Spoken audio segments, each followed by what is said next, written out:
Welcome on into the Browns post-game show. It's your boy G. Bush back at it again. Cleveland Browns lose a tough one in Dillon Gabriel's inaugural debut start. The Browns and Dillon Gabriel fall to the Vikings 21-17. Fourth quarter comeback by the Minnesota Vikings. Cleveland had this game in close the whole entire game. But as I told, and I speak all the time, as I sat here and talked to my wife and everybody else, I said, I'm just beating her ears up, telling her, I said, listen, this is what it comes down to. There's plays in each and every game that you can make. Either you're going to make them or the other team's going to make them. And once again, the Cleveland Browns found a way not to make those plays. Just got done in on the Ultimate Cleveland Sports Show, UCSS. If you guys are watching that, come on in. You get the Barbershop, time to get to the real deal, Holyfield right here. We're going to break it down like we always do. And this one, I'm going to let you know right now. Dillon Gabriel plays solid quarterback effort. Nothing too crazy to write home about. This isn't a really overly Dillon Gabriel hate session. But rather than, you see the byline. Gabriel was solid, but Stefanski's offense still can't score 20 points. And this is what I yell and scream about all the time. And we'll wait for it this week. We'll continue to wait for it. And I'm ready for the water to be carried. Your local radio host, your local newspapers, we'll see what the writing is about. Because, again, this is what people fought so hard about. You ask yourself, why aren't the rookies playing? Why rookies ain't playing? Because once the rookies start playing, I said it on my podcast, I said it on the Barbershop, the evaluation now switches from them to what your head coach is doing. And this football game is a referendum on what Kevin Stefanski is and what it's not. You saw a perfect example in this football game of one coach doing one thing, another coach doing another. We'll break it all down coming up in this episode of the Browns post-game show, and I'm going to break it down only the way G. Bush can do right here in the Barbershop.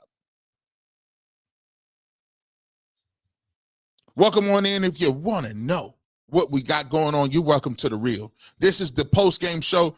It's refreshing doing the post-game show. It's 2:10 in the afternoon, East Coast time, and I still got time to do my walk. I still got time to cook and do my walk, catch the 4 o'clock game. We're going to watch some football. But first, we're going to break this down all over the place. If you're watching on YouTube, please hit that like button. If you are over on Facebook, please hit that like button. I see the likes going up. We got 533 and counting already in here. And if you're on X or Twitter, you've been waiting for it. If you notice, I didn't say nothing on Twitter today because I wanted to get the testament. I wanted to get the real deal Holyfield in this football game and see what Dillon Gabriel's debut is.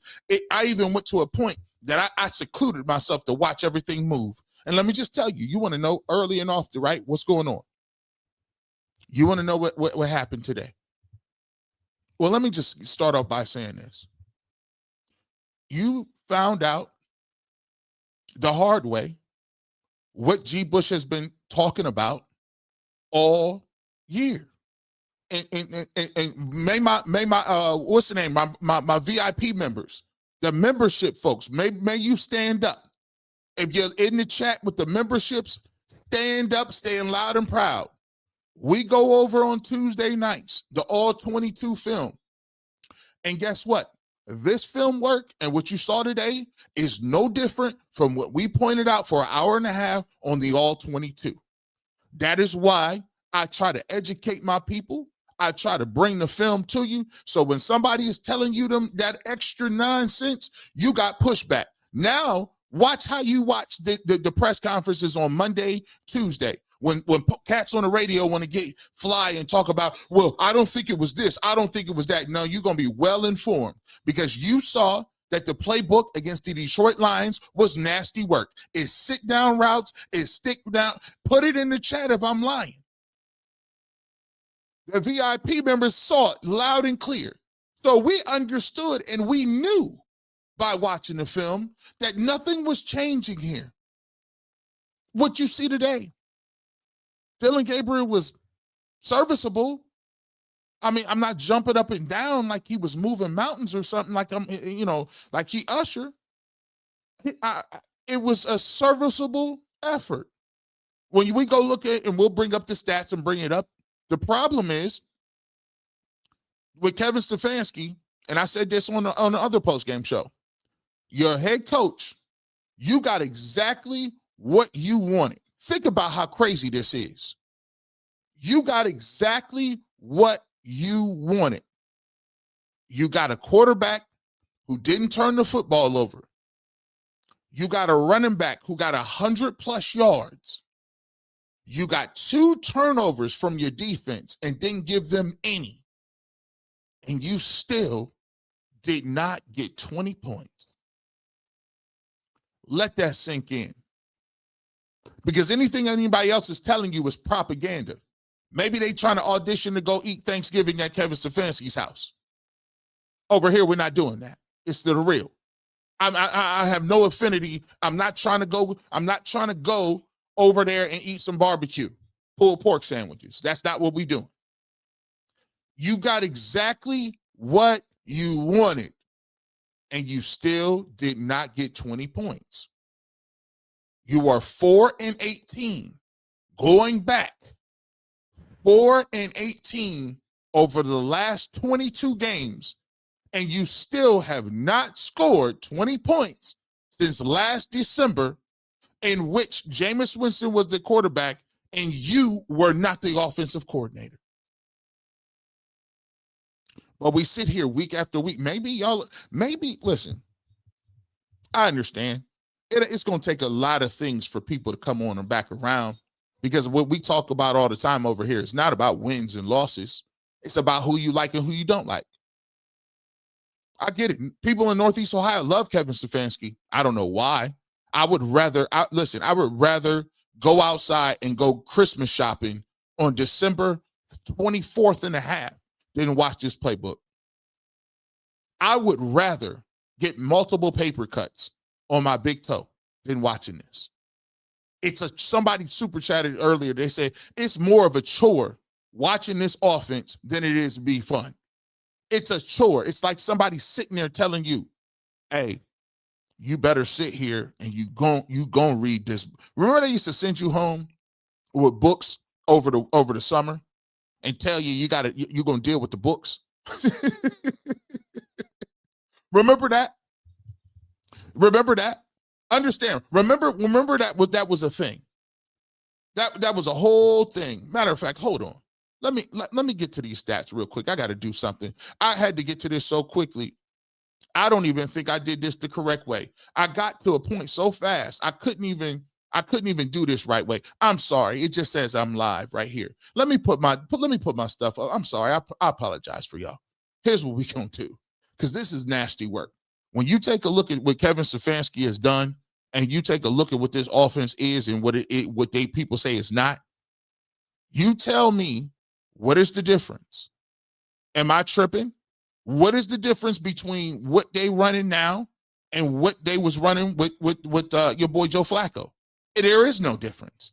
And the thing that we get all the time is people want to tell you, and this is how you know people live in your fears. This is how you know people exactly live in your fears. Because the first thing that they tell you is, well, G. Bush, if we're going to contemplate and we're going to talk about what's going on with Kevin Stefanski and we're going to see that, well, who else do you want to go get? Anybody that says that is waiting for a readily available alternative because it's unknown, you should never listen to that individual. You got to understand something. When you talk about, it's an unknown. We don't know what we got in so-and-so. Nah, the reality of the situation is you better go ahead and fix what you need to fix right now. Because if you don't do it now, you're wasting time, energy, and effort. And the problem with the Cleveland Browns is they're always wasting somebody's time.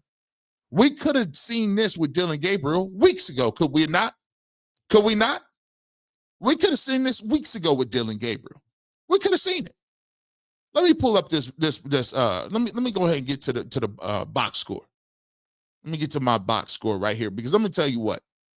If you look at it, this is the most damning part of the situation with the Browns. Is the box score is just there, ready to be had. Let's get to it. Oh, by the way, let me know if Kevin Stefanski said anything different in his press conference. I'd like to know. because something tells me he's going to say that we just need to get better. Cleveland Browns, well, I got to do a better job, because et cetera, et cetera, et cetera. Here we go.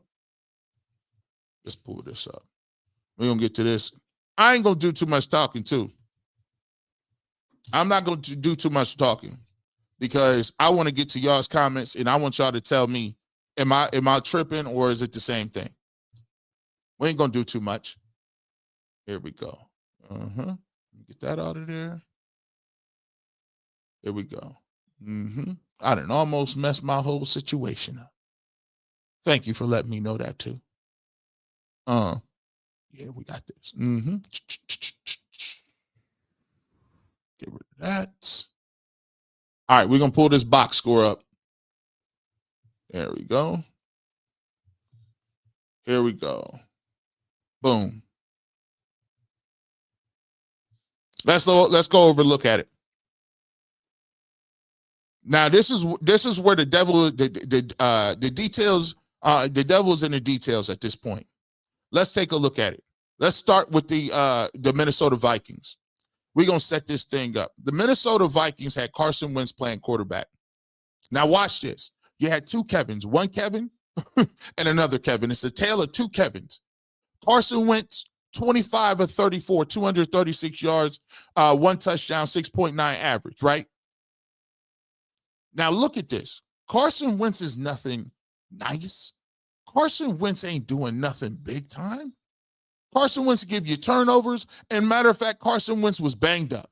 He came out of the game. He had a left shoulder injury and 3 new offensive linemen. 60% of their offensive line was missing. Yet and still, Kevin O'Connell did a great job in making sure and manufacturing points and manufacturing the way guys get off the line of scrimmage, scheming guys open, right? Huh? Scheming people open. And you look at what he was able to do and with Justin Jefferson. Now, here's the thing I like about Justin Jefferson. I like spam. What I mean by spam, I'm talking junk mail. You know what I mean? Spam letters I get for you want me to refinance my home? G. Bush, mortgage rates are at all-time low. Refinance today. I told you to stop calling me. I'm putting this in my junk pile. How did you make it into my inbox? That's what you got to do when you got a ball player. Justin Jefferson, 7 receptions, 123 yards, right? They even benched Jordan Addison for half the game. I don't know what he did on his own. I think he got in trouble or something. But he had 5 catches for 41 yards and a touchdown to seal the deal. They ran the ball just enough. Jordan Mason, 13 carries, 52 yards, 1 touchdown. What I'm saying here, people, is we've been given these excuses after excuse after excuse after excuse. If it ain't the fact that it's the run game ain't doing it, the offensive line is bad, the receivers ain't getting open, we got young quarterbacks in there. Oh, we got old quarterbacks in there. The old quarterbacks can't move. The young quarterbacks is inexperienced. Our quarterback is in 26. Our quarterback's in 26. I'm here to tell you my offensive coordinator might be in 26. My head coach might be in 26. Yeah, you go ahead and talk that talk. My offensive coordinator need to be in 26. My head coach need to be in 26. And if you running around, want to have a man crush on somebody because they got an Associated Press Coach of the Year, well, you go ahead and do it. Because I don't know nobody that keeps their job that's 4-18 in their last games. And last year, guess what it was? Y'all did a masterful job of doing it. It was all Deshaun Watson's fault. Watson and his allegations tanked the whole season. We couldn't wake up because it was Deshaun Watson. We couldn't call plays because it's Deshaun Watson. $236 million was the reason why we can't do nothing. But guess what? Lo and behold, the offense still looks the same. It looked the same with Joe Flacco being checked down Charlie Brown and getting jettisoned. And it looked the same with Dillon Gabriel. It is not an anomaly. It is a feature of your playbook. It is a feature. And guess what? Baker looks better. Everybody that come here look better. Last time I checked, Ken Dorsey is on the Cowboys and they getting 40 points. Problem is, y'all don't hold nobody accountable. The radio is unlistenable right now. And I used to work on radio all the time, still do. It's unlistenable. I can't stand to hear it. I get in my car, I'm driving, I'm like, let me see what they talking about. It's click. I got to go right back off because it's nothing but carrying water, rubbing shoulders, talking about why Kevin is so great. And you can't get 20 points. League average is 23. Exhibit C. Let me pull this up. See, I wasn't even going to get fired up today. I wasn't going to get fired up today, but I want to show you something. Hold on. I'm proving a point. It just came to me. Let me see. Work with me here. Let me go back to one of these games. Where we at? Let me get to this. Exhibit C. These folks is out here playing around with me, bro. I can't believe y'all still talking that talk. Stop playing with me. I was going to play nice today. But now, I already know what you're talking about. I don't go hard enough for y'all so that people will say, well, doggone it, G. Bush said the same exact thing the other day, man. These guys are sounding crazy. Let me just pull up a couple things for you. Let me pull up something. This is wild work. Shoot. All these doggone excuses. Don't make no doggone sense. Because they coming. The rookie quarterback, I thought he acquitted himself well. I thought he acquitted himself very well today. The Browns are going to lose. It is what it is. If you take away this and you add a little this and you throw a little this on there, if you squint sideways, it ain't even that bad of a loss. You better listen. You playing around with the receipt specialist. I carry more receipts like I'm filing my W-2s on taxes with a bunch of write-offs. Yeah, I wrote all that off. Gas, allowance, food, cars, and I got the receipts to prove it. Don't you play with me. Sorry, IRS, I'm just playing. If you're listening, there was a joke. Listen, do not audit me. But here's the audit in real life. Now, mind you, Carson Wentz today, 25 of 34, 236, 1 touchdown. Exhibit A. The San Francisco 49ers is 4-1.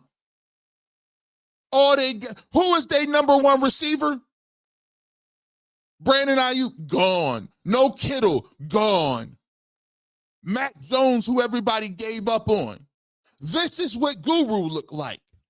Mac Jones, 33 of 49 for 342 yards and 2 touchdowns, 1 sack. And they went on the road and played a team in the Los Angeles Rams with an elite quarterback in Matt Stafford, a nice running game, Devontae Adams, Puka Nacua, all them guys. And guess what they did in Kyle Shanahan's playbook? Come in here and put points on the board, 342. And you apologists run around here every single week trying to be Kevin Stefanski's babysitter. I'm not trying to babysit his kids on a Tuesday night while he's doing date night. Maybe you are. I ain't got no time for it. You see what this looked like? You say, dang, G. Bush, this wasn't even a Brown. This is 342. He is 4-1.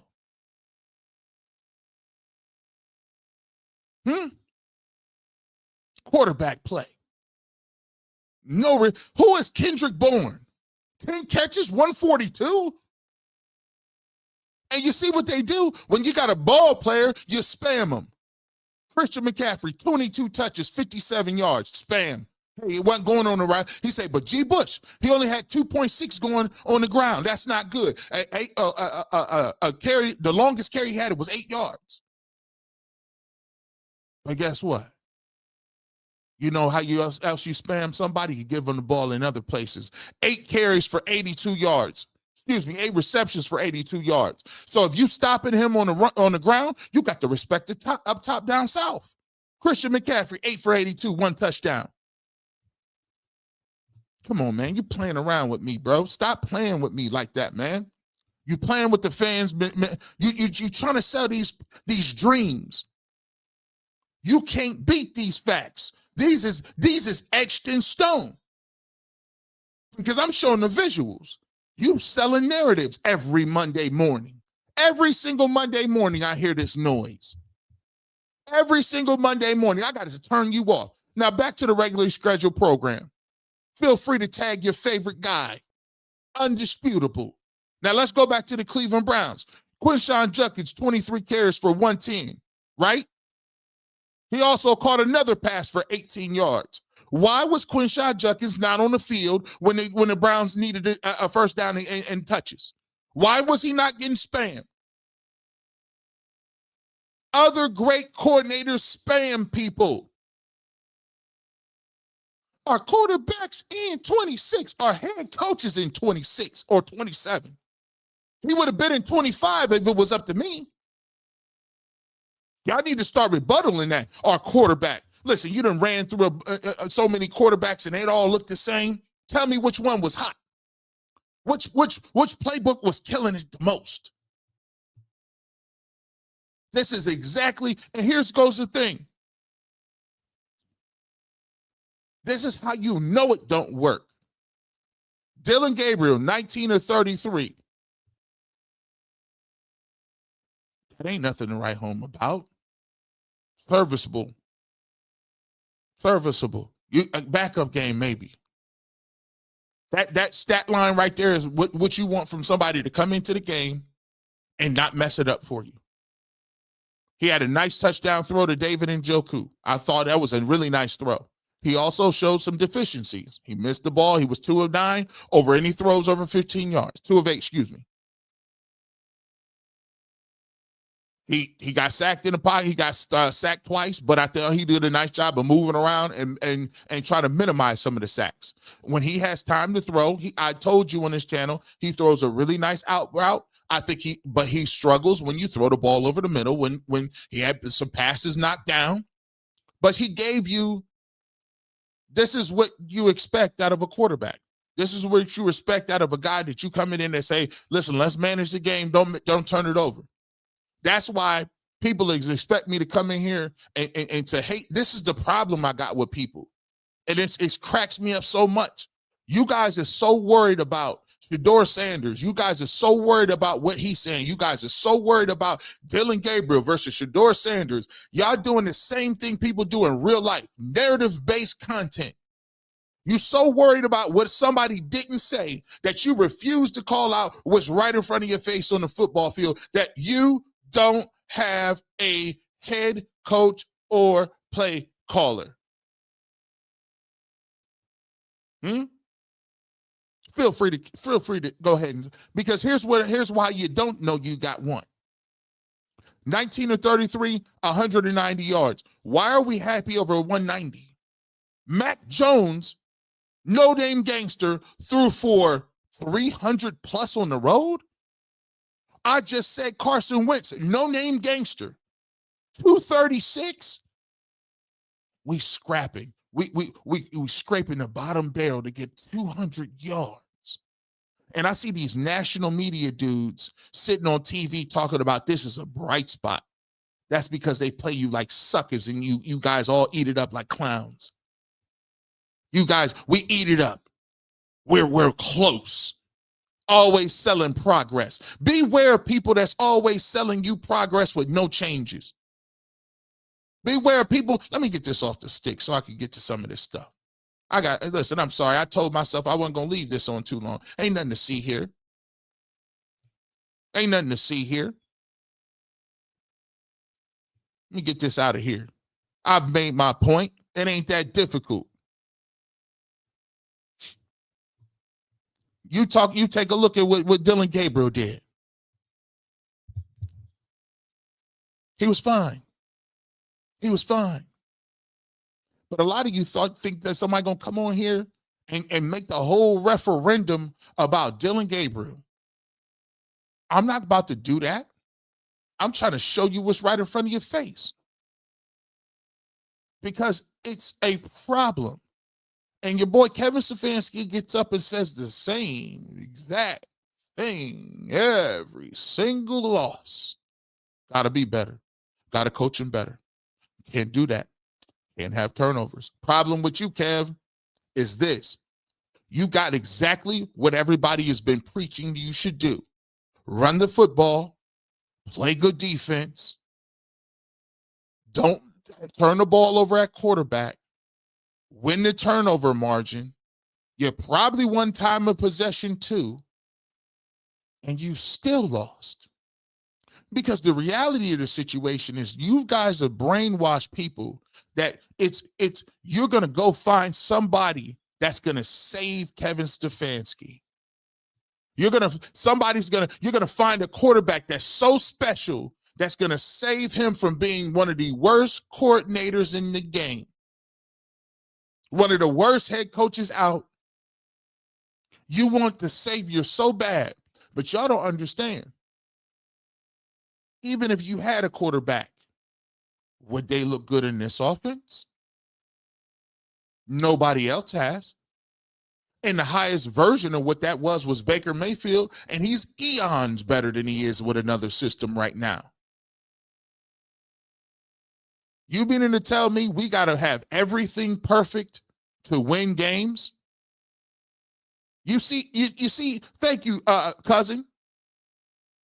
The Vikings understood that they had Carson Wentz. You know what they did? They pulled out a trick play early, touchdown. We manufactured one of them, right?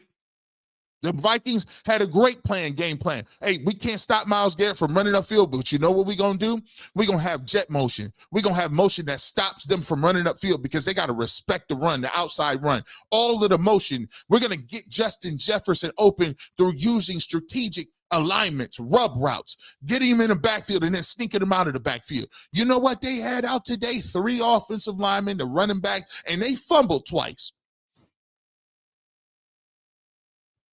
But if you're counting on perfect health, no turnovers, the best kicking game in the universe that don't miss no kicks, and a defense to hold opponents under what the average is, I forgot, they still did. League average is 23 points. The Browns held them to 21. All you running around talking about the Browns defense let them down, you're telling on yourself. I actually had my hand in the dirt playing defense. I actually know what it's like to be running around and have to be perfect. You can't allow more than 3 yards of carry. You can't allow somebody to get open. Justin Jefferson made a hell of a play on Denzel Ward. Jordan Addison, that was a perfect. Carson Wentz actually made a perfect throw in between cover 2. Jordan Addison was there. The defense gave you 2 turnovers. Guess what the offense gave you in the last 4 possessions? No yards. I think you had negative yards almost in the 4. They kept giving you the ball back. All you needed is a first down to seal the deal. With questionable clock management by Kevin Stefanski. If you're going to play conservative, why don't you just hand the ball to Judkins and get rid of their last timeout? If you're counting on the Cleveland Browns being perfect on defense, you're mistaken. You done bought into the narrative that this is the 85 Bears or the 92 Eagles. Ain't nobody, Buddy Ryan ain't walking through them doors. I understand I'm saying a lot because maybe you haven't watched Buddy Ryan. Maybe you weren't around when the Eagles was playing. Maybe you didn't know about them 85 Bears. But let me tell you something. That ain't happening. For you to think you're going to get 12 veterans, and back then, it was a completely different game. Right now, back then, head slapping was legal. Horse collaring was legal. You could hit a quarterback in the helmet with his hands. You could hit a quarterback deep on his knees. There was no such thing as a 5-yard first down for illegal contact downfield. You still could chop people. What are you guys talking about? It ain't never going back to that. But yet and still, that's what we ask for. You wanted. We saw Dillon Gabriel played a way better game than Joe Flacco. He did. But even at his best, even at the top notch of what we doing, it's still not good enough.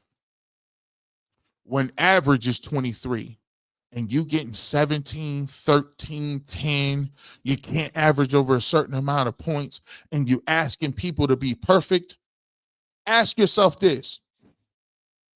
Why are we asking for perfect from the defense and we're asking for nothing from the coach?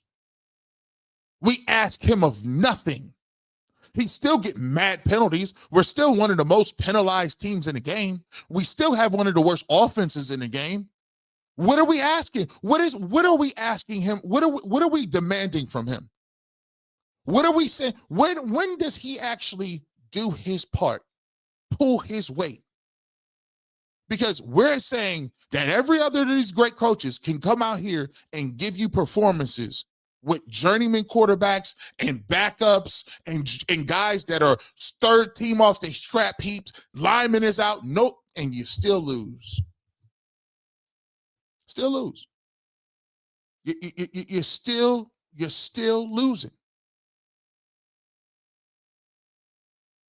Even when things go right.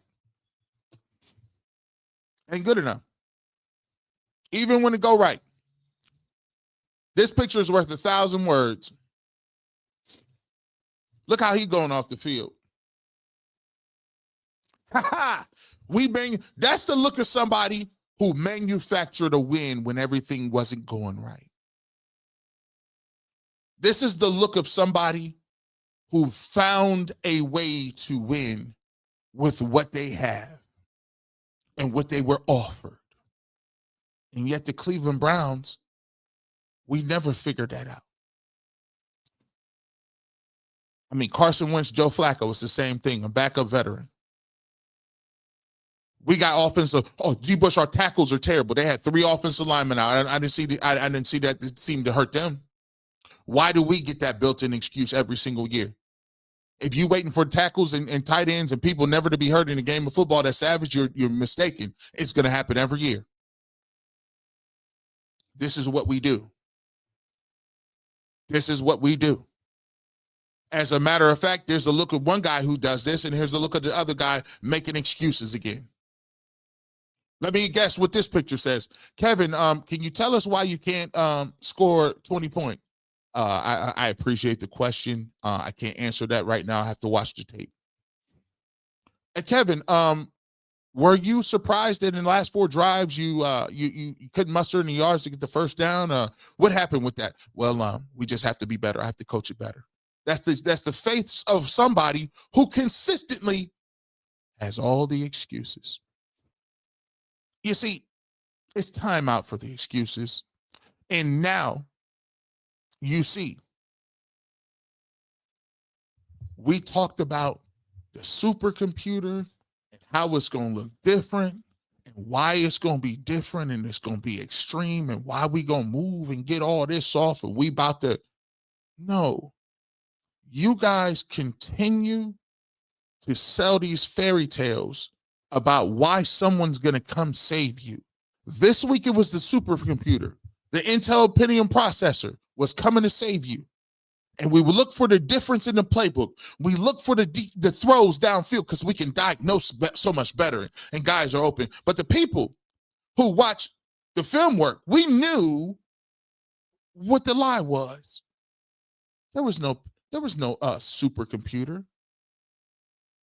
AI wasn't coming to save you. It never was. It was all an illusion because the routes don't change.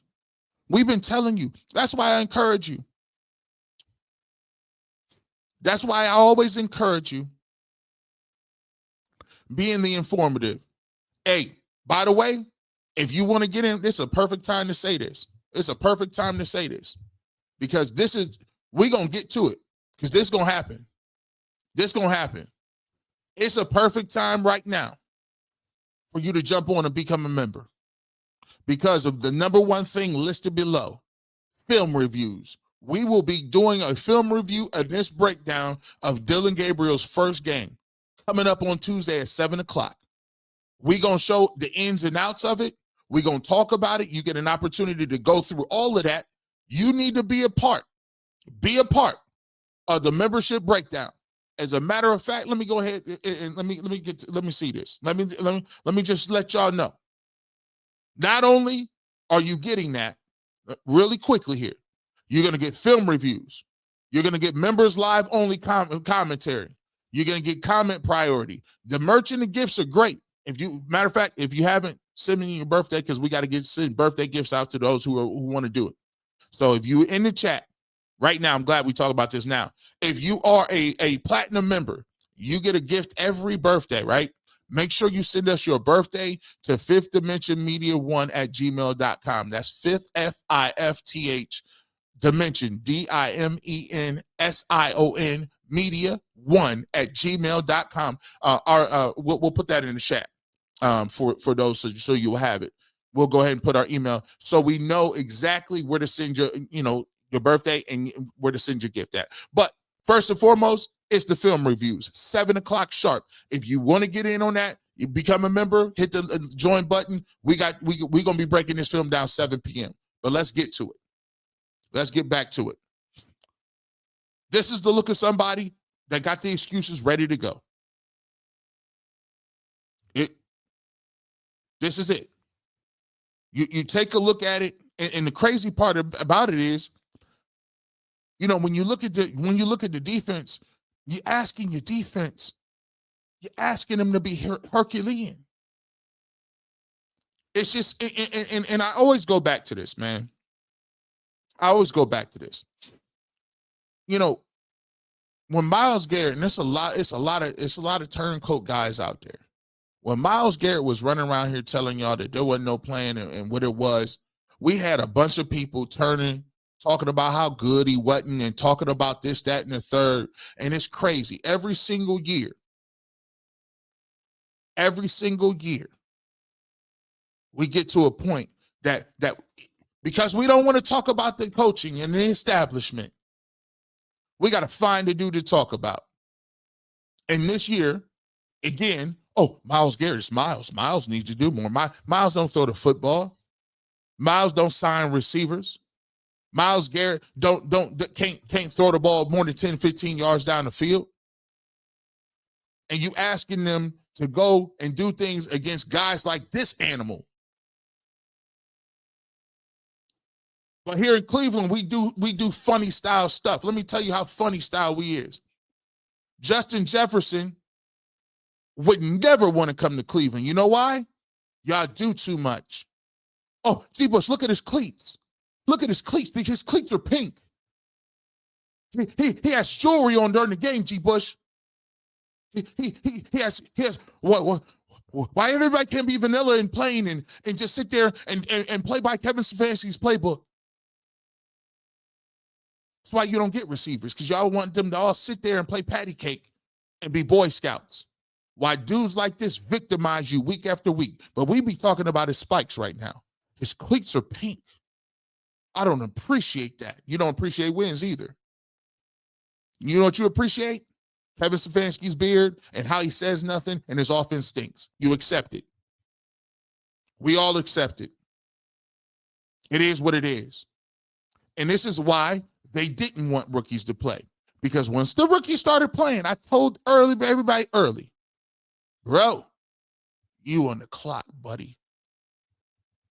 You're on the clock, Kev. You can't run and hide forever. There's no creativity. It's just a high school JV playbook, and that's being nice and kind. You don't believe me? Pull up on Tuesdays, and I'll show you the receipts.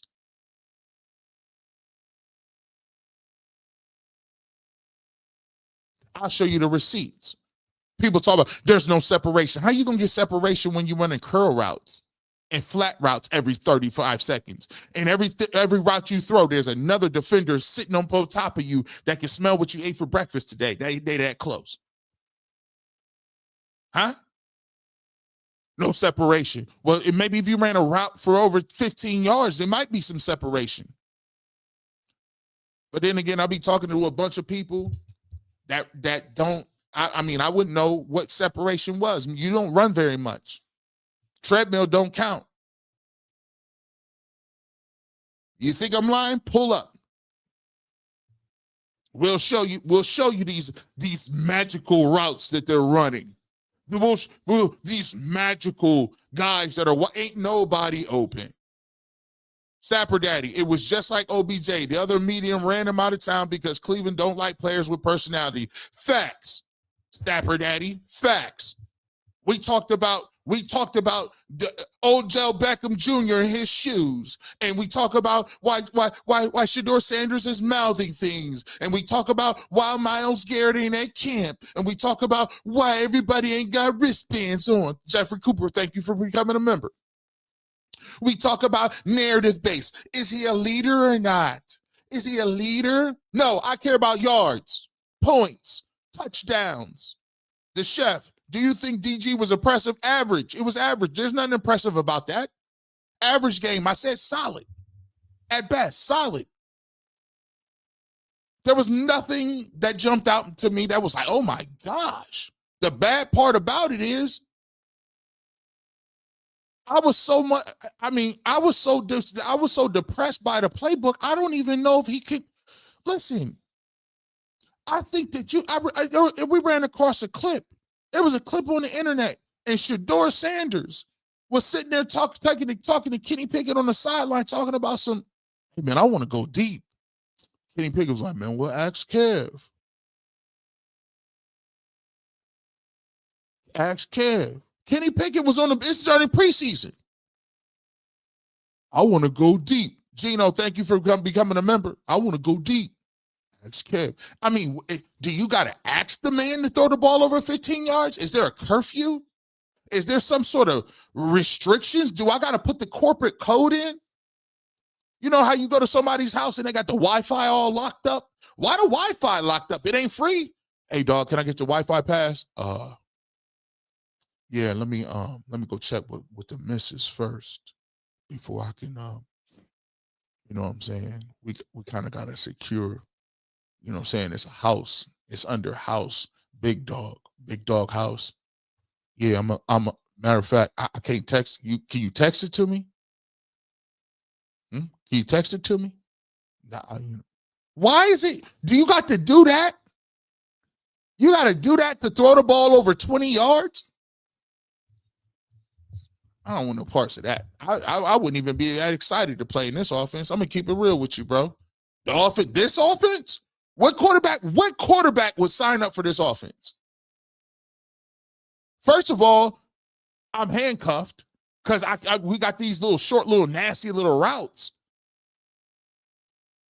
And then I'm like, well, who going deep? I mean, we got Jerry Jeudy and Cedric Tillman. You know, you turn on this propaganda. This is USSR Zangief propaganda at this point. I mean, come on, bro. Like, who wanna pull up in this? Man, there's 4,071 people in here. Let's get to these super chats. 1,300 comments. Let's cook. I ain't gonna be on here too long. I gotta get you up out of here. But this is wild work. Wildest work. Our quarterback's in 26. No, dog. Your head coach is in 26. Keep playing around with me. The reason we struggling offensively is because Kevin wants people to fit his system like this is college or high school ball. Listen, I would salivate. And listen, you bring that little playbook down to Kevin McKinley in my heyday, you gonna have a tough day. We ain't even respecting half the stuff they doing. I mean, this is nasty work. This is high school to be generous high school. I mean, it's nasty. Somebody refute this for me. I'm looking for them. Feel free to tag your favorite host. Somebody out here is apologizing. Where's the Hallmark crew at? Somebody is getting a Hallmark on right now, writing them letters. Here's why, dear audience, here's why we have to be patient with Kevin. I understand we don't do anything well, but have a heart. It's almost Thanksgiving or Christmas.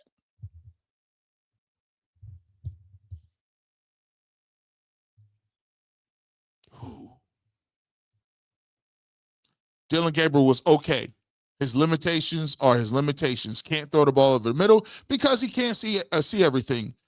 Is an out or a flat route. Everything is an out or a flat route. We can't keep doing this. You know that 12 can make those throws in his sleep. Here's the problem, P. Rothstein, is do you want 12 playing in an offense like this with the handcuffs and restrictions? Huh? We know the handcuffs and restrictions is there. It's irrefutable. Kevin Stefanski, when he's getting ready for these game plans, he is telling folks, nope, we ain't doing it. We ain't throwing there. Don't you throw that. You better not do it. It's like going to the store with your mom when it's the off pay week. Boy, I'm going to take you in this store. But you better not ask for nothing. You better not ask for no candy. You better not be running. You better not be stop looking under the dressing rooms. Stop running around. Somebody say something to you. Stop talking to folks. Don't be picking nothing up at the register. And no, you can't have it already right now. Can we get some McDonald's? No. And you ain't getting nothing on the way home. I already cooked. You know what it is. If anybody had a mom like that, go ahead and put the one in the chat. Because you know, under no circumstances are you to be walking around asking for nothing. Especially, you know it's the off week. Your dad get paid every other Wednesday. It is Thursday. 7 more days till we get more money.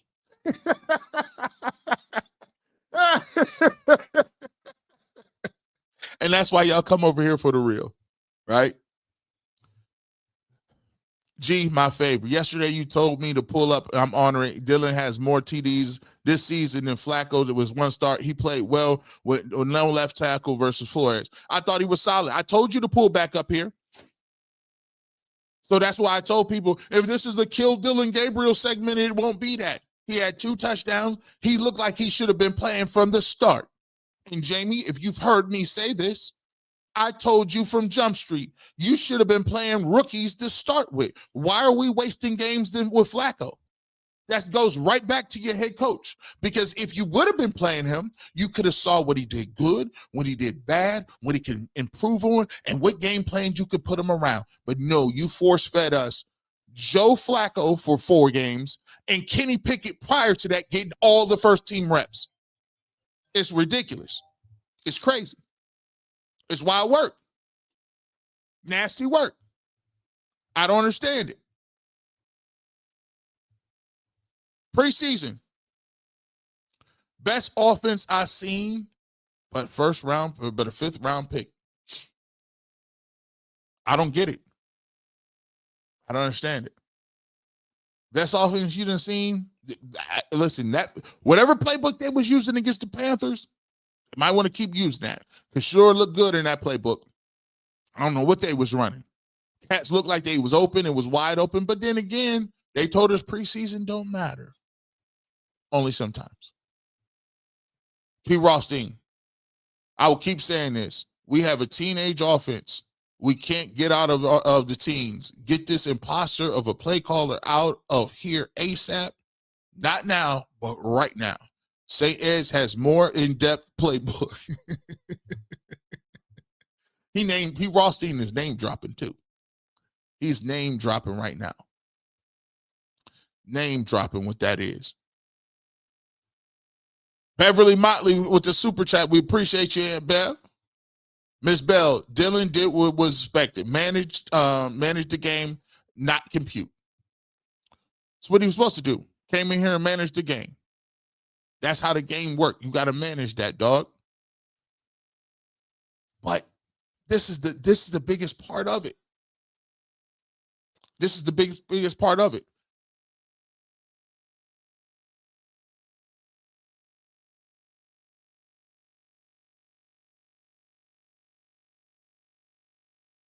Here's the thing.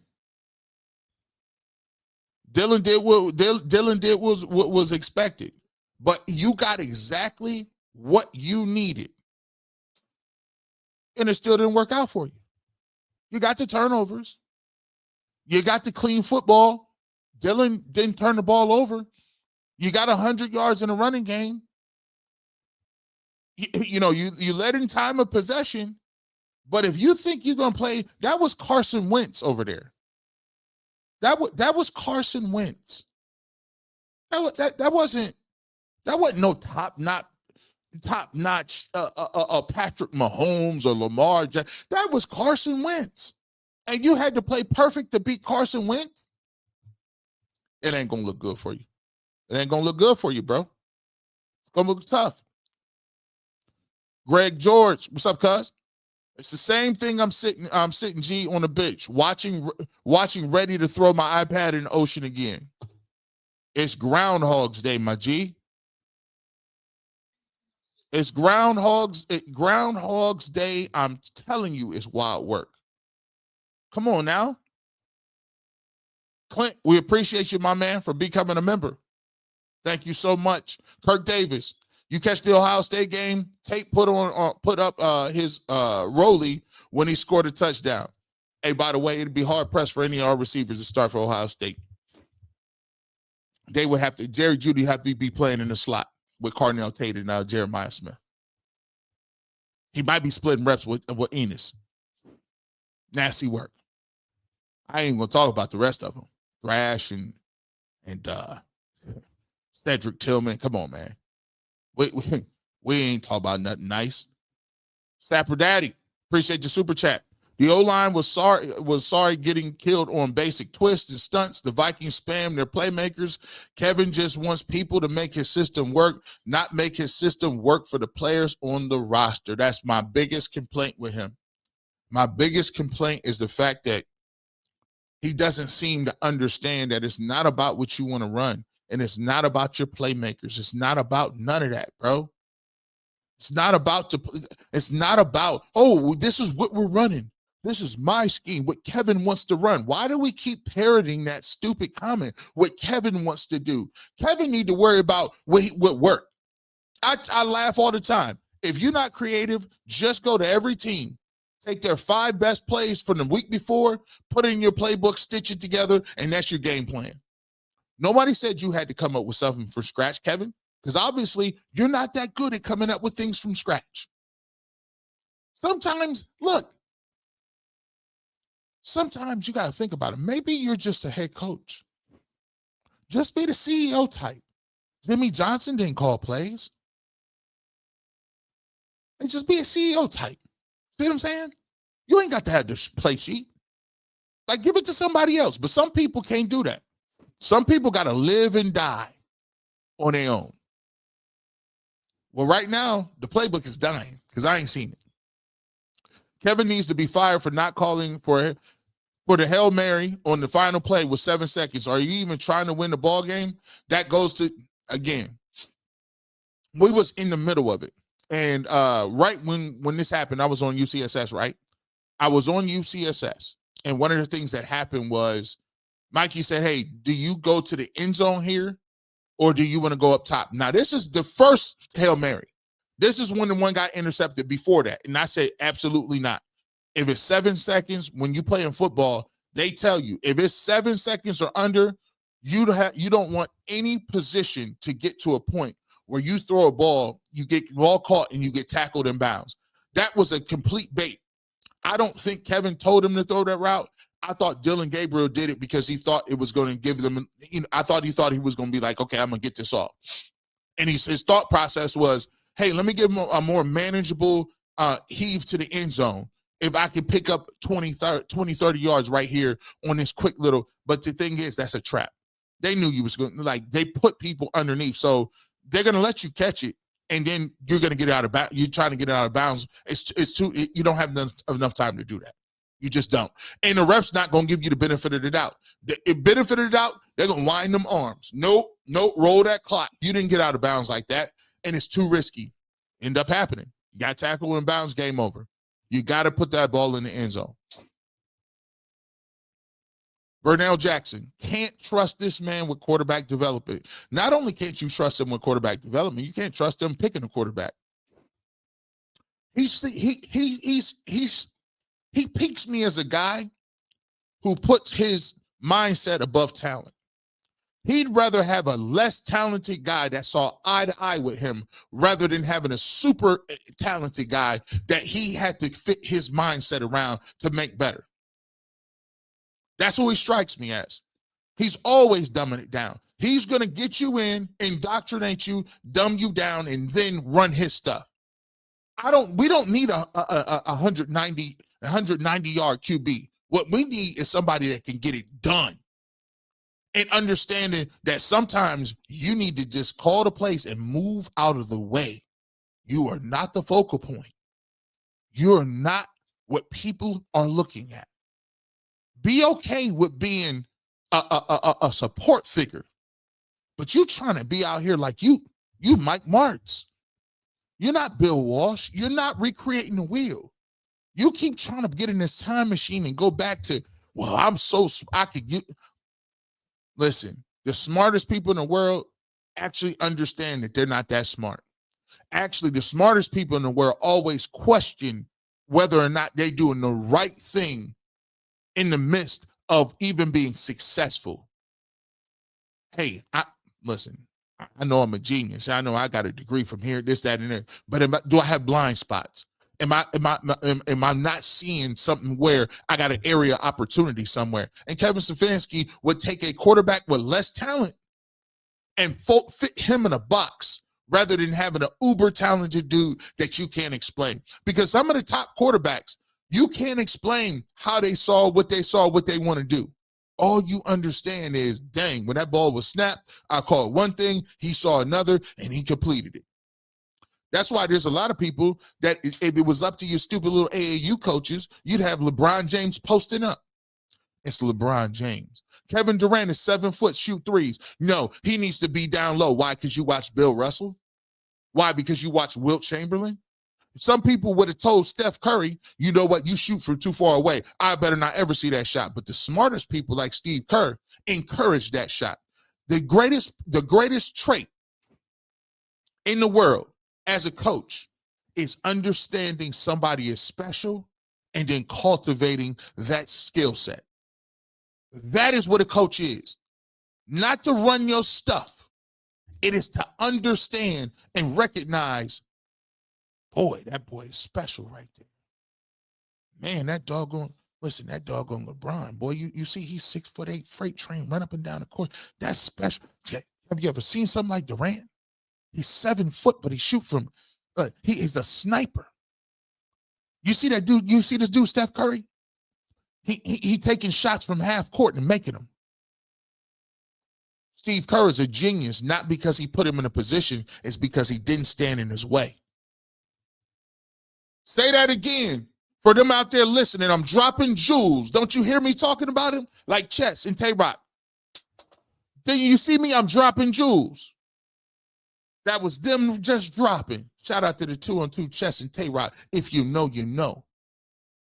That was another entendre. Y'all don't even know. Y'all got to look up this stuff. But the genius is not a person that's putting people in these magical places.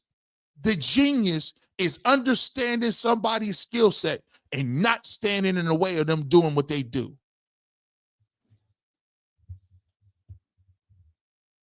Play around too much.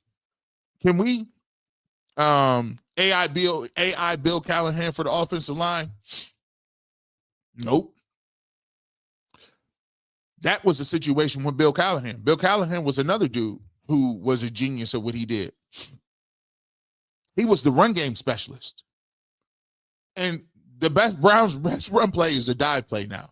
And that just goes, by the way, I'm killing the Browns, but I'm going to tell you about this guy named Quinshon Judkins. Oh, you got you one. You got one of those dudes. You got you one. And the thing about the Browns is, do you understand, can you spam him? Quinshon Judkins, why is he not on the play in the fourth? Why is he not in the game?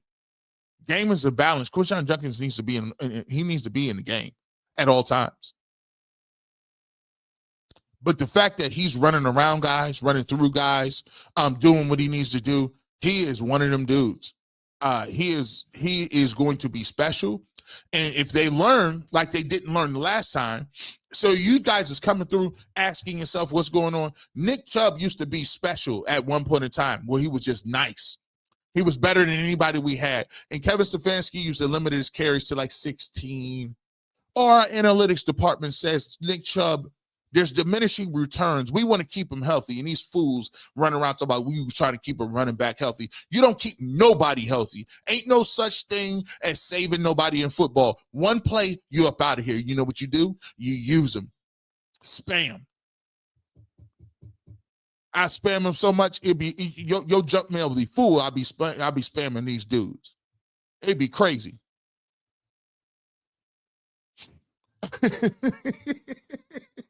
Hey, Miss Bell, she got y'all on a list. She got y'all on a list. She is waiting for every little comment that you said. She's worse than Santa Claus. She's making a list, checking it twice. This is another one. Newsflash. Arch Manning is not generational. Notice all that generational talk that faded into oblivion. They just told on themselves. Always remember, people tell on themselves when somebody says this. Hey, who do you like in this 26 class that's so generational? Well, I don't know. I was told that it was generational by people I trust. You's a fool. I ain't listening to nobody about nothing. You know what G. Bush gonna find out? I'm gonna do my research. I'm gonna put my time, energy, and effort into it, and I'm gonna do my research for myself and have an informed opinion. I'm not sitting around waiting for somebody to tell me something. Well, you ain't that busy. Ain't nobody. Let me tell you something. Let me just throw this out here. Ain't nobody got more jobs and side hustles than G. Bush. So if you tell me you don't have time to watch no film or tape, you're lying. You got more free time than me. I got 17 shows. 17. Produced, edited. My live streams is 3 hours. I do 3-hour live streams all the time, 2 hours. Shows be a half hour. I do live streams. No notes, no pen, no pad, no crayon. You should have been watching these dudes. How you going to say it's generational in 26 when you didn't come out in 25? If I'm generational in 26, that means in 25 I was dead nice, right? You see the rationale, right? If I was generational next year, but yet still I was eligible to come out last year, why wouldn't I in a said weak quarterback class? So you weren't better than Dillon Gabriel in the third? You weren't better than Jackson Dart and Tyler Shuck? Cam Ward was the nice. Cam Ward was so nice, he scared everybody off? Come on, man. You see how, hey, Miss Bell, she be taking them names. What happened to Cade Klubnik? We ain't heard his name in a while. Where's Garrett Nussmeier? Drew Allard. Come on, Drew Allard. You just was at Drew. You lost. I watched the whole entire game. Y'all Penn State boys went out there to UCLA and they were winless with a new offensive coordinator after they fired their coach and got smoked. But we like his size. Yeah, we like Cedric Tillman's size too. You see how well that got us? Look, my G, defense wins championships when offense score enough points. Wrist up. There you go. Defense wins championships when you can get over 20 points. We haven't done that so far. 440 yards he threw for 50 touchdowns. 440 yards he threw for 50 yards on the last drive, which was garbage time, and they weren't playing real defense.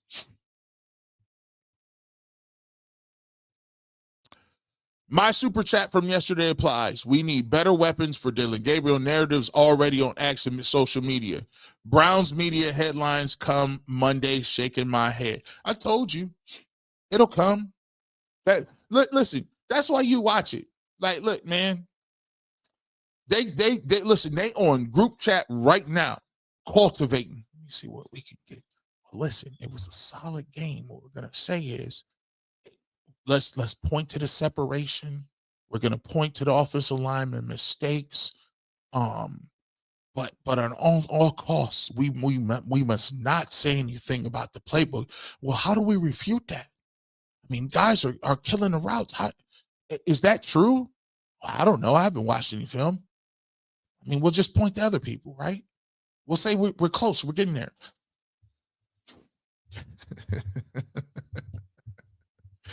Project Leroy. If you want to go watch the propaganda starts early. It starts Sunday night, early now in the cycle. You got to head it off. You got to get on X quick. It was 140 minus the last drive of the game. Alexander Gallant, the Browns' fantasy playbook, little boy football, dink, dunk, passes, block football. It's little stuff. It's nasty work. Dump offs, stick routes, occasionally drive concepts, high-low concepts that everybody in middle school runs with guys that you aren't gonna like. There's not. When last time you seen a back shoulder? Is it in the playbook? Leo King Jones, Shador at least made the offense look exciting in preseason, and put up 21 points. Best offense I seen. Kevin, run that playbook again. Run that preseason Panthers playbook. By the way, it's kind of tough to run that playbook when guys are trying. You see, guys are trying now. They're studying you. They have game tape on you, and they understand what you want to run. Beverly Motley says, Dillon looks so small in the huddle. Stature is a thing that he's not going to get no taller.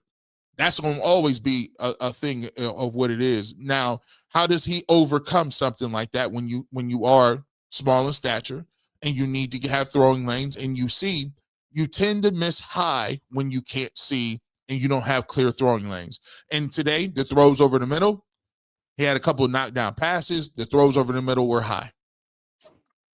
Jeffrey Cooper, thank you for becoming a member. Gino, thank you for becoming a member as well. Sterling Guest says, G. Bush, I am a diehard Bengals fan, but I feel your pain on this. I am rooting for Shador Sanders. I appreciate you.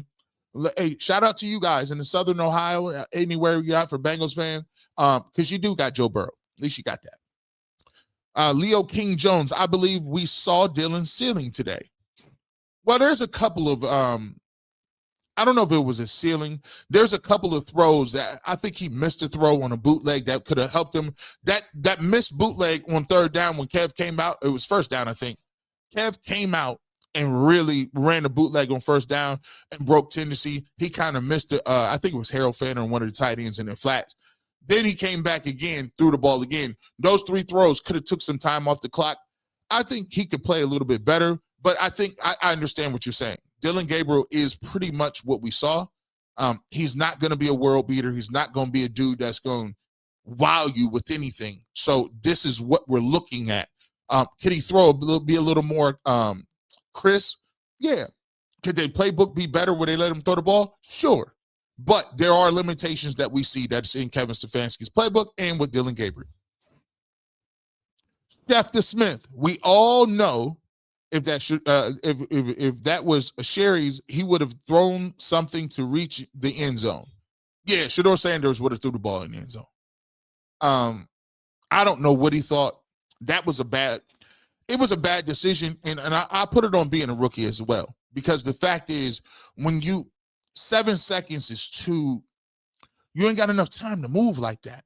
You just don't have the time. You got to move the ball. You got to put that in the end zone, at least give yourself an opportunity. I appreciate you, Super Chat Chef. We appreciate you as well. But you're right. You got to put the ball in the end zone. And I think Kevin Stefanski probably would tell you, if he would be honest in the post game, that wasn't where the ball was supposed to go. Stardust. One word to describe the supercomputer's performance: safe. He was in safe mode. He was in safe mode. Like, you put your computer in safe mode. So, he had to have a password encrypted so you can just walk in and log in, get in his browser. He was in safe mode today. Now, is that part of the system, or is it part of who he is as a player. I tend to believe Kevin Stefanski's system has been looked the same for all these other individuals, and I think continue if you talk and look and watch the film and watch all the quarterbacks, dating all the way back to Deshaun Watson, even Baker Mayfield, Stefanski is super uber safe, and he feels like, hey, don't put the ball in harm's way and at least give us a chance to win. But it also prohibits you from going out to blow these games open. Kevin is washed up as Flacco. I would listen, I've been screaming this. Maybe people will come around a little bit more. I think you're going to need about 4 or 5 more games for people to start. People here in our town need to hit rock bottom before they look up. And I think with Kevin Stefanski, people just don't want to start over. So they cling to anything that's comfortable. Anything that's comfortable, they just hold on to it. They need to throw the whole offensive plays and get plays on Madden or something. Kirk Davis. Actually, Madden declined. We wanted Madden to, Ask Madden was actually a head coach. He declined to put his name in the hat for offensive coordinator. He said, I prefer to stay where I'm at. I'm cool on it. That's how nasty work it is. He was like, if you want to ask me, I need a couple more receivers. And they said, we like our receiving room. We understand it. Under no circumstance. Monk mode MGTOW. Dillon was not bad. The offense is stuck in the 2010s. I agree. He was, like I said, he was serviceable. He didn't do nothing crazy or spectacular, but this offensive playbook is stuck in 1986. It's nasty work. If you want to be a part of it, I'll show you how nasty it is. Come on, you get the VIP membership, Tuesday, 7 p.m. You're welcome to join us. Pull up a chair. I'm sure we'll have routes running wide nowhere. Thought I was going to say wide open. No. There'll be routes, the same exact ones that are bagged up every single week. Jaguar 89. Thank you so much for becoming a member. We appreciate you. Nick Morgan says Kevin Stefanski needs to humble himself. That's not going to happen. Ivy Leaguers are pretty confident people inside. They really don't like to say anything to us commoners. Our knowledge is not sufficient for their almighty knowledge that they've gained at Brown and Yale and Harvard and Princeton and Columbia. Shout out to the Ivy League, by the way. But that don't do nothing for us. I think he is who he is. I don't think he's going to change at this point. P. Rothstein says, 216 says, this reminds me when Jeff Fisher did not like Vince Young at all. I'm glad you brought that up. This reminds me of when Jeff Fisher did not like Vince Young, wouldn't put him in a game, and they were 1-6. You put them in a game and they won the rest of the games and they won the rest of them games in the playoffs. So if you don't really understand that Vince Young was highly touted coming out of Texas, he was a first-round pick, and Jeff Fisher was an old-school guy. He was old school. He just did not like Vince Young. Like, it was wild. Like, he would take him, like, it would be crazy. He would be having these conflicts and these clashes on the sideline, and it was evident that he just did. And it was like, Jeff Fisher was a good coach. They had a good team. And people was like, bro, especially when he ended up on the cover of Madden. It looked like the relationship just went south after that. They was just like, oh, no, we're not about to let you get that off. Rod knows, had to give you a Dom DeMarco for the URL fans. Bang, bang, bang. Dom DeMarco. Hey, you caught that? One of the hardest bars in the world. When that shell casings bar hit on that 2-on-2 with gun titles, them, that was rough. I thought Hollow and Lux was out of there when they said that, but Gray Hoodie Lux is different. By the way, shout out to Lux. 3-0 against Twerk. Nasty work. Mook. Hey, listen. Hitman. I know you're doing the wilding out thing. Mook showed you levels. That's how you're supposed to rap. These old heads from the DVD era is killing y'all right now. People like G. Bush, what is he talking about? He's talking about rap battles. I know. It's sports, music, and culture. We're going to get to that. King Mac podcast says Browns need to learn from the old Vikings. They ran AP on 3rd and long, and he was so talented. Hey, them old Vikings, AP was running back kicks.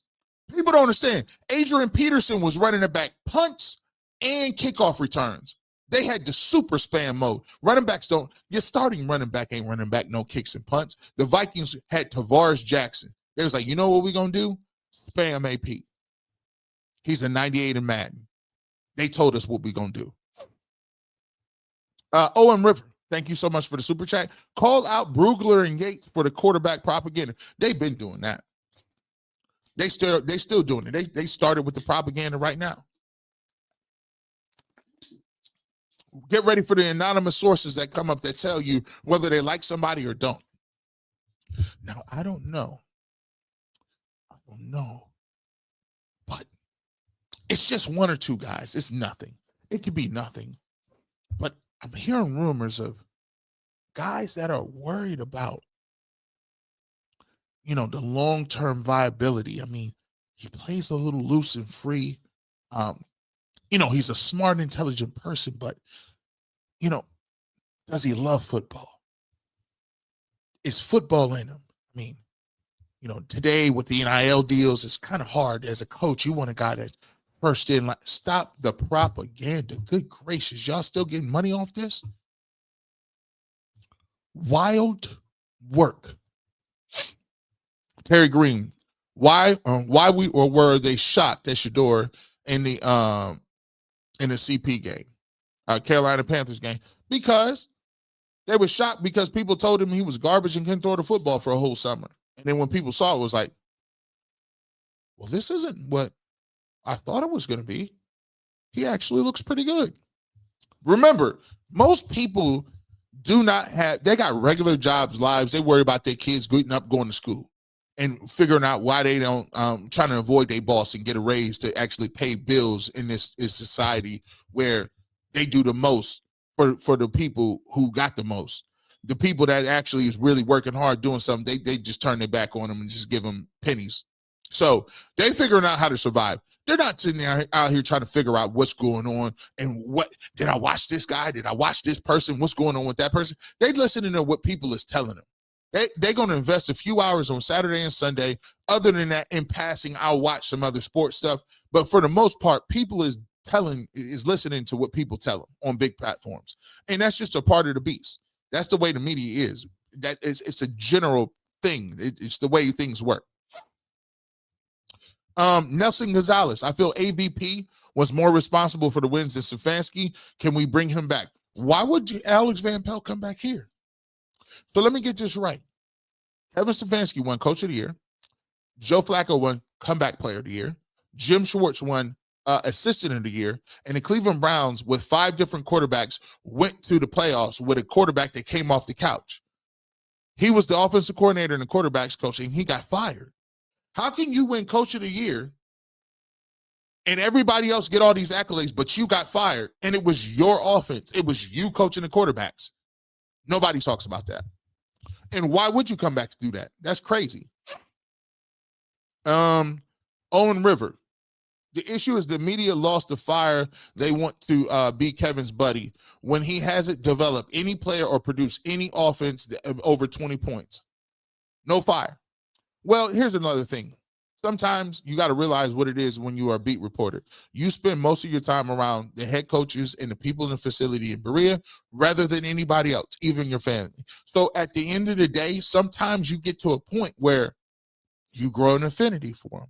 You start to see it their way. You say, hey, look, it's kind of, and by the way, it's kind of hard being tough on somebody when you got to see them 5 days a week, 7 days a week for 8 hours or 10 hours a day. You're like, do I really want to kill him on this one? Because he's going to be here next year. So when they get good, I want to be on the inside. When they get good, I want to have something to say, right? Human nature. Chantel. G. Bush, did you see the article in Rappaport put out on Sanders will play this season per Jimmy Haslam? Well, Jimmy Haslam not crazy. Jimmy Haslam was going to play Shador Sanders regardless of what people say. The problem that people have is the anxiousness that people have with him playing is the fact that they don't want to see him play. Because there's a good chance that if he does play and he does play well, then you might see more of him. He was always going to play, regardless of what it is. It's too. That's why people say, why did you bring the circus to town? It wasn't the fact that it was like he was the circus. It's the fact that he has so much attention on him for every game that you're continuously losing or the offense don't look good and he's sitting on your roster. You have no choice because the outcry is too big. People are going to say, what is the use? You better play him. And the longer you don't play him and you lose, it looks bad on the coach and the organization, not him. He's just saying, he can't get, as long as he don't get arrested, suspended, do something crazy in the media or something like that, for every second he sits there, his value goes up because he's the only person you haven't seen. You can't go back to Flacco. Dillon Gabriel plays solid today. So he still has to continue to prove himself to keep Shedeur off the field. He was always going to play. People don't like the fact that he's going to play, but it was always in the cards. Sean Philpott, how come in Kevin's offense, when any of the quarterbacks tries to be aggressive, chaos often follows? I've only seen Kevin make average quarterbacks look okay, but never great quarterbacks take the leap. The cultification of the Cleveland Browns quarterbacks. Cultification, you've been around a lot. Colt McCoy used to be check down Charlie too. Kevin does a good job. You know why he can make okay quarterbacks look okay? It's because he's going to have restrictions. He's going to have situations where he's not going to put you in position. Excuse me. He's not going to have you do a bunch of downfield throws. So the option of throwing interceptions, the option of having a very low completion percentage, the option of not completing easy passes is very low for average quarterbacks. But the devil is in the details. It also keeps you from beating other good teams because you don't give yourself a chance. You can't play that way in the NFL. Maybe you could do it in college. You could definitely do it in high school because there's a lot of average high school quarterbacks. But every level that you go up, for every guy you put out that ain't really no good, you got a guy who's Josh Allen, who's Patrick Mahomes, who's Lamar Jackson, who's Justin Herbert. I could keep going on. You know the names. It's the who's who. If all of those guys are in your division, how are you going to win games playing this style of football? When all it took is one drive from Carson Wentz to beat you in a game where you played exactly the way you wanted to play. I'm just saying. Just saying. DeAndre Black, maybe it's not Baker, OBJ, or even Watson. Woo! Mr. DeAndre Black, who's been a fan of the show for years now. Maybe he always had a scapegoat, didn't he? It was Odell. It was Baker. It was Deshaun. It was fill in the blank. We don't have Chubb. We don't have our offensive line. It's always somebody except for your offense. Nelson. Keep all the defensive staff, get a new head coach and an offensive coordinator. Hey, listen, Nelson, thank you for the super chat. I'm going to tell you what, you got a couple more games before people come to your conclusion. And this is why they wanted to hold off on playing rookies as long as possible. You don't know how long the season is. We only play, what is the Browns, 1-5? 1-4? 1-4. 1-4. You're 5 games in, dog. 5. You got 11 more games to go, and it's early. Do you think the chef, we appreciate your super chat, my guy. Do you think it's because Shedeur is more prone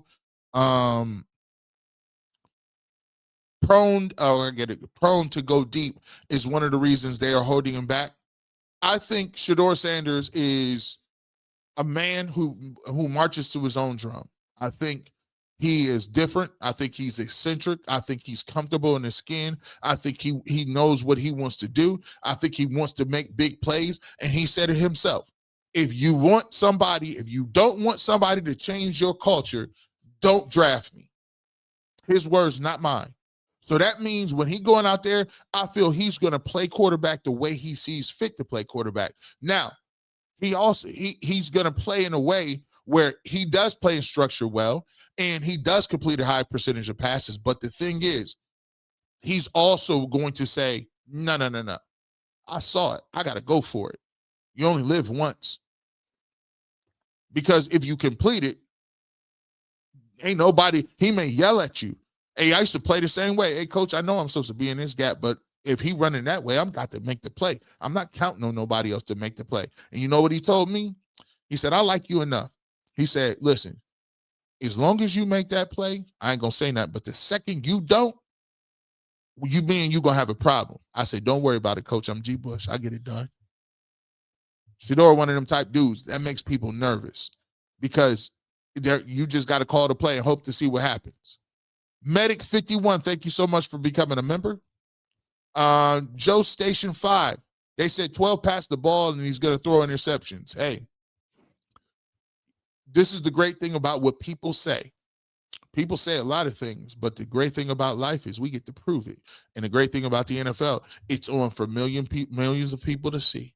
We're going to get to see if you pat the ball and if it works or not. Because guess what?